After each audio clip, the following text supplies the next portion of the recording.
y'all know about that Sam Cooke? What y'all know about that Sam Cooke? They gonna block me. Thrill me, honest you do. Let's get to it. All right, man. Lee. Woo. Been a long time. Guess what? I'm still here. No drunk drivers. Is this thing on? Is this thing on? Man, they be stealing my slogans. Heard it again in the music. I don't know. Maybe it's just me, but that cadence sounds the same. What is it? What did he do? Master! No drunk driver! I don't know, man. I don't know. It could just be me, though. Everybody be watching. And this has happened throughout the years. I ought to do a. I'm serious. I'm joking around, but I'm serious. I could probably do like a 3-minute video of songs that were hit records, and I had a version of that prior to it being released. Not saying that they jacking your boy, but it is what it is. No drunk drivers. Happy Father's Day to every. Yes, sir. Yes, sir. Man, happy Father's Day, Cable Joseph Jr. That is my father. I haven't talked about him much, but it's not due to lack of love or anything like that. I don't know. I just haven't got around to him. Maybe I shouldn't say it that way, but I mean, I'll be talking about other stuff. My mind be going 1,000 different places, but my father's contribution, a couple of stories. I guess we'll go ahead and kick it off. One I was just thinking about. Well, before I get to the story, which one should I do? The story first or a father's? Let me make sure everything's straight. The importance of having a father in the child's life. The importance. I think I'm gonna start off with the jewels and the wisdom and the facts and all that good stuff. I'm a little rusty, y'all, so bear with me. No notes, straight off the dome. You know how I give it up. A father's important. I mean, a father's role, a father's responsibility. I'm trying to think where should I start. Uh, I'll just say I'll start off with the importance of choosing the right father. That is imperative to a child's development. Um, I know throughout the years, society and other different factors have done their best to marginalize a father's contribution into the development of a child. Ladies, please take heed to what I am telling you. It is very important to choose a good father for your child.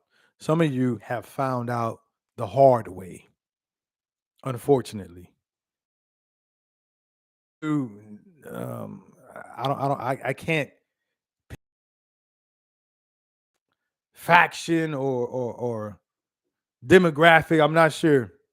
Um, but there's a lot of nonsense that go on that they're doing their best to diminish a man's role.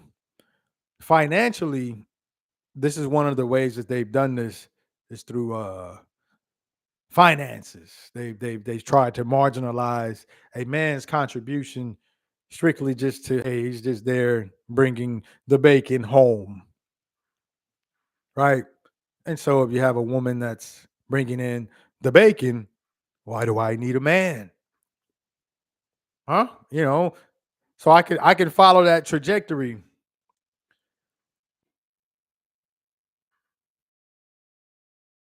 is created with man and woman. I say it again, man and woman. I don't care how you want to slice it, divide it, label it, whatever you want to do with it. A child is created with man and woman. Man takes two to tango. When you eliminate one, what you're doing is uh, the child is now being deprived of those core values and discipline, order, structure, all these things that are needed in order to raise that child up properly. And this is not to, I'm not here to bash women or anything like individual. It is very important to choose the correct father because a child is going to mimic before the child begins to even understand language, right? Which is simply a form of communication. But then there's nonverbal communications, and presence is one of those. Let me say that again. Uh, Talking is a form of communication, but then there's nonverbal. Before a child even begins to understand the language that's being taught to them, there's nonverbal communication that starts from day one. That nonverbal is very important. Presence is what I had stated. A father's presence, it's is I don't know, you should not underestimate that. I can recall from my upbringing, my father was always around. And me being a boy at the time, when my father was around, I felt protected. I felt secure. I felt that nobody was going to harm me. And if any danger or threat was in my vicinity, my father would take care of it, which he did. Make no mistakes about it. Um, there were a couple of times, a couple of close calls, uh, and I seen him go to work.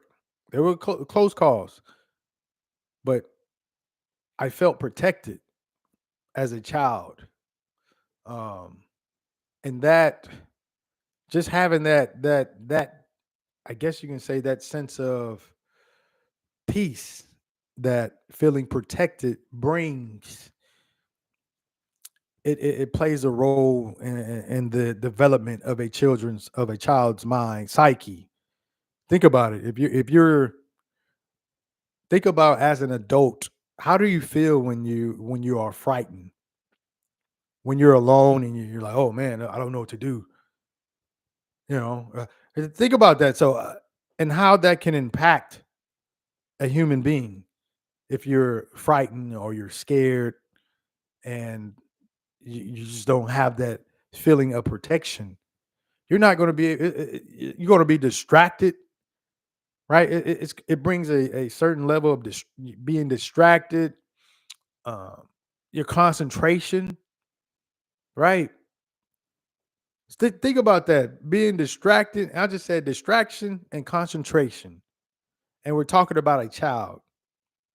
How is that child being set up for success in the learning environment if he's distracted and frightened? You see how it's connected to all uh that could be male or female. So that could be a boy or a girl. If you have a girl and the father's not around, what example does she have in order, as she's going to use this as a template in order to identify a man's love? If she don't have any example at home, what is she using as a template?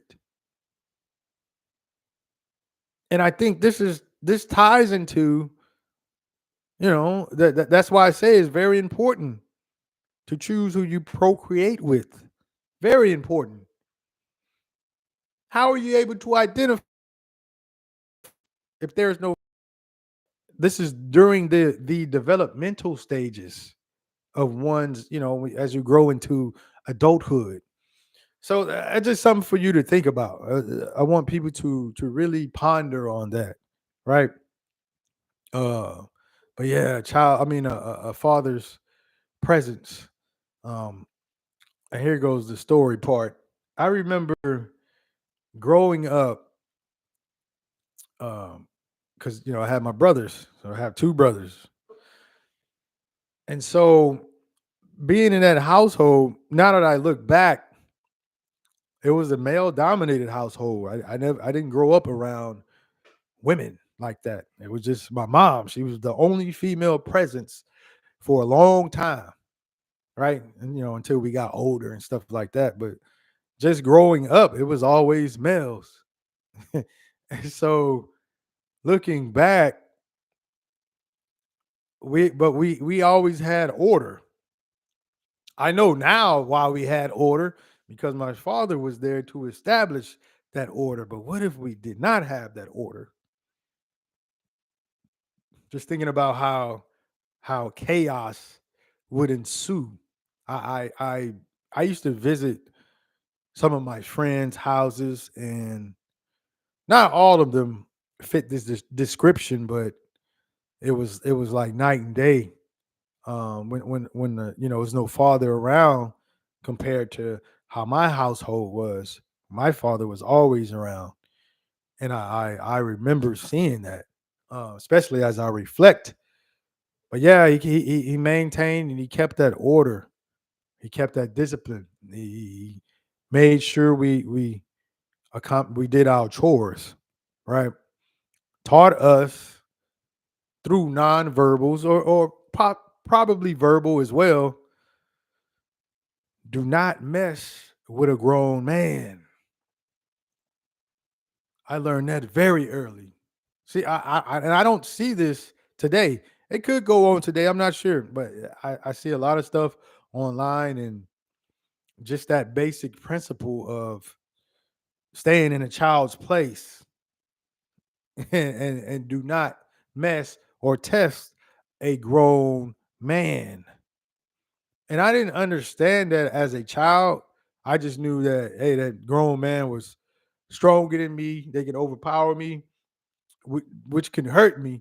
So, hey, I stayed away. But I'm also, hey, I'm following my father's orders. But as as I've grown into a man, oh yes, I really understand that now. And you see it play out on the news. Man, in general, we're chaotic beings. We're Some men act off impulse. Some men are emotional. Some men don't have it all upstairs. A man will kill you. I don't know. That's the easiest way I can put it. They got to deal with all the stresses and the stuff in the world today. They figure out how to make it. Some men don't make it. Some men are strung out on drugs. And we're just talking about men. I know they got women who fit this characteristic in this topic that I'm talking about, but I'm just talking about man. And you have all these things, all these factors that go on with strangers. I mean, think about it. When you're a child and you try to, I don't want to say you try, but you may scare a child. What do you say?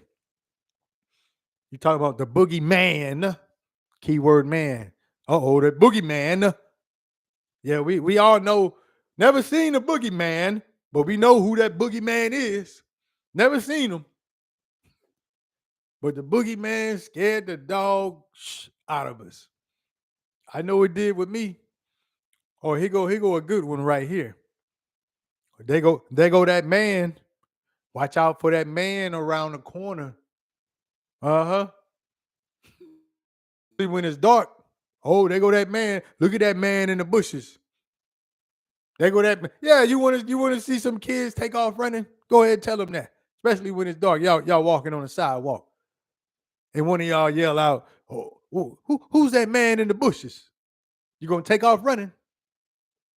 So so when they say, hey, don't test a man, hey, all of these factors are in play. Don't test a man. So that kept me out of trouble. That kept me out of trouble. And just by having the father at home and always present, I finna give you ladies a nugget, some gem, a jewel. And this is no disrespect to the mothers out there, but as a boy, I knew how to. I can get around. I can circumvent my mother's discipline. I knew how to manipulate my mother's discipline. I know she rolling around right now. I know, and she would probably, I don't know, she probably would agree with me right now, even though she probably don't like what I'm saying, and I'm not making saying this to make her look bad. I'm speaking about women in general. Most boys know how to manipulate the mother. It's the same thing with the girls. They can manipulate the father. That's what I'm saying. It takes two. It takes two. So I figured that out early on, that I was able to find that soft spot within my mom, and that's how I avoided discipline. But that was only with her. That shit ain't work with my dad. Oh no, no sir. Cable Joseph Jr. And that is another factor that kept me on that straight path, that narrow path, because I knew I always had to go home. No matter what happened, I was going to have to go home, and I'm going to have to face this man if I messed up. And throughout the years, he never wavered. Never wavered. All my mom had to do was say, "Okay, all right, now don't let me tell you again. I'm gonna get your father on you. I'm gonna get your daddy. Wait till he get home." And as soon as she said that, everything stopped between me and my brothers. We stopped. We tearing up the house. We doing stuff we don't have no business doing. Getting in trouble. But of telling, knowing that, we're gonna have to face him, because every time that I dealt with him through transgressions, as a child, just a child's going to be a child. Every time there was, I think he'll tell you one time. That's it. But time is get him. So we knew that. So basically, he was called into the picture. The hammer was he brought the hammer. That was it. As soon as he's introduced to this ordeal, that's it. It was no talking. It was time for some action. So much so I used to think that he got a kick out of it. I used to think he used to like whooping us. But yeah, and no negotiating. There was no swindling out of it, no out of it. Because if you started crying, he would say, "All right, now I'm gonna give you something to cry about. I'm gonna give you something to cry about." What? Oh, okay. You think I'm playing with you? And once he started moving, that's it. Once he got up, or he made any type of physical exertion, meaning he had to walk over there and administer whatever discipline, there was no going back on that. There was no going back. And we knew once he in the fray, that's it. He bringing the smoke. That leather belt too. Ha! He used to have that belt. He had his belt stashed It was in the restroom behind the door. He had two of them. There was a worn brown leather belt, and but it was worn leather. And so throughout the years, it soft. And I remember one time he got a new belt. Oh, that belt was rigid. That belt was rigid. It had designs on it. It was tough. It was, thick balls. But yeah, it has some, I was like, oh man. Woo. So, you go in that restroom, everybody go to the restroom. And kids is gonna be kids. I used to go back there and touch that belt. Ooh. And you can just imagine how that would feel on your skin. Whop, whop, whop. He laying a smackdown. I think I got whooped with that new belt maybe 2 or 3 times, three at the most. It didn't take me long to know that I didn't want none of that smoke. That new belt was yeah. Hey man, that new belt was nothing to play around with. But yeah, so kept me in a straight and narrow. I'm not saying this is a foolproof method or whatever, but I can just remember how his presence alone was enough. And then of course he backed it up with action. There was another story I wanted to share before I get too long winded. And a lot of the value I didn't pick up on it until as I became a man. And he would always tell us, "All right, now what did we say? Just wait till you get older, boy. Wait till you get older. You're gonna see what I'm talking about." He would always say that. And some of the jewels that he was instilling, I didn't figure out until my 20s. I didn't figure out until my 20s. Maybe some in the early 30s. Yeah. He's that far ahead of his time. Um, but here's another story, and I'll probably end on this note because I don't want to go too long. I remember, and that's another thing. He wasn't a big talker, but his actions. That's what I'm saying. The nonverbals is huge. That's a very important key, and that is a form of communication, a strong form of communication. Because children, we watch and we learn, we do, through observation. I remember there was a time when my father, I guess he had a bad back, or maybe it was arthritis. He would always say arthritis, and I was a kid. I remember him. It was early in the morning, or maybe in the afternoon, maybe when he got off work. I'm not sure. I remember seeing him crawling. The dog is on all fours. You two hands, and you're on your knees and you crawling. And I'm like, it threw me off. All right, what's going on, Daddy? So I'm thinking he playing around. So he's like, oh, get on, boy. Watch out, watch out. And he's crawling. And I remember my mom, she told me, uh, she grabbed me or whatnot, and was explaining that, your father got, his back is bothering him. And my father, he did manual labor type work, right? Did manual labor type work. Did he call off? No. Did he miss any work? No, not that I recall. I don't even remember him even going to the doctor. He he was fulfilling his duty, um, making sure we had a place to stay and food on the table and clothes on our backs. He took it serious.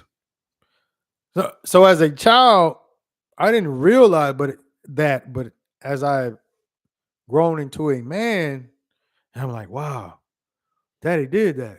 Daddy did that. He did that. He was sent into manhood, and I'm thinking what drives a man. That's one of the things is to you being there for your family. He wasn't doing that for himself. He was doing that for us. That was his way of showing and telling us, "Hey, I love you, son. I love you." That's his way of doing it. Nobody else is going to do that just cause. It's going to take love to have be in that much pain and still continue to move forward as he did. Um, but yeah, I was just reflecting on some of the things that, um, yeah, some of my childhood stories with my father. Here's one more. There's a lot of them, but like I said, I'm thinking on the fly. I remember one time, and this is another thing. This what taught me that I can only go so far with my mom. Like I said, I knew how to manipulate, and so my father he must have picked up on that. I'm a chip off the old block, right? And it was early. It was early morning. I guess I must have said something smart to my mom, and I remember this. And so I'm and I wasn't even talking to him, but he picked up on it, and he said, "What, boy?" Boom, and he jacked me up. Man, I think my feet was off the ground. I remember he had his forearm right up under the neck. I know some of y'all like, oh man, you Cable he up there abusing his children. Nah, it wasn't nothing like that. Hey, this is what you got to do. Yeah, I'm a firm believer in that discipline, especially with boys. Yeah, you got to get them right. That's what he was doing. He was getting me right. Salute. He was getting me right. Yeah, you don't talk back to your mama like that. But I remember he said, "What you say, boy?" Boom. And he was like, "Don't you dare talk like that to your mama." And he uttered some other words. And that was the first time he ever I think that was the only time he really did that because he never had to do it no more. I'm a smart guy. Oh yeah, I'm very smart. I didn't want none of that smoke. Uh Had me up like that. He said, "Don't you dare talk to your mama like that, boy." And I was like, now I'm crying for mama to come bail me out. And she's sitting there looking. She ain't even do nothing. I know, mama, why you gonna let him jack me up like that? Come on, mama, you supposed to be up on top of him. I'm your boy.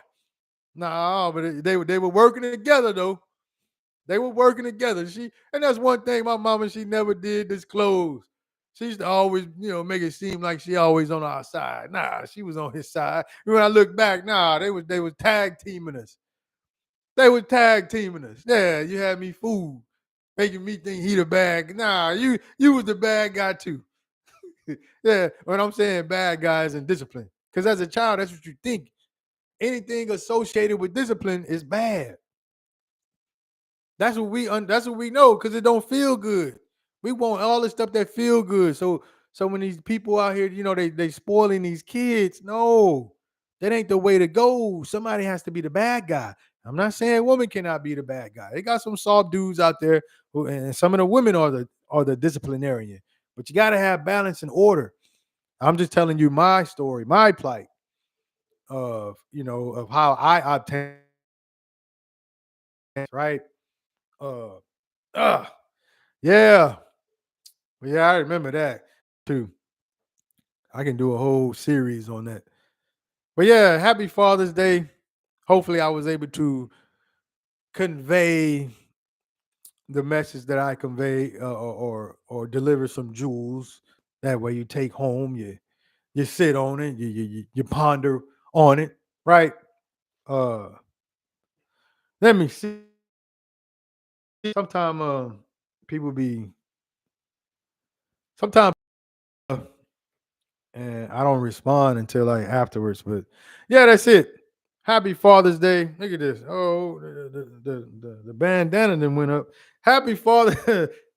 Yeah, I ain't hiding nothing. See, look, hey man, it's bald head. I be wearing a bandana, though, man, because I be sweating. My boy be sweating. I just felt like rocking a bandana today, though. But yeah, happy Father's Day to all the fathers out there, and hopefully you enjoyed your day. I think that's it. I'll be back sooner than later because I want to give some updates on a protest letter, and I'll drop the information pertaining to the bozos parole and all that stuff. Really just put the information back out there again, just in case if you have not got around to it, you can send your email or you can send your letter. But I'll do another post or I'll just repost what I've already done. That way, uh, excuse me, you can get everything in before July 30th. Yeah, so that is the cutoff date, July 30th. I don't like saying the cutoff date because people like to wait till the last minute. But anyway, I'll have that coming to you sooner than later. Happy Father's Day, and I'm out of here. Peace.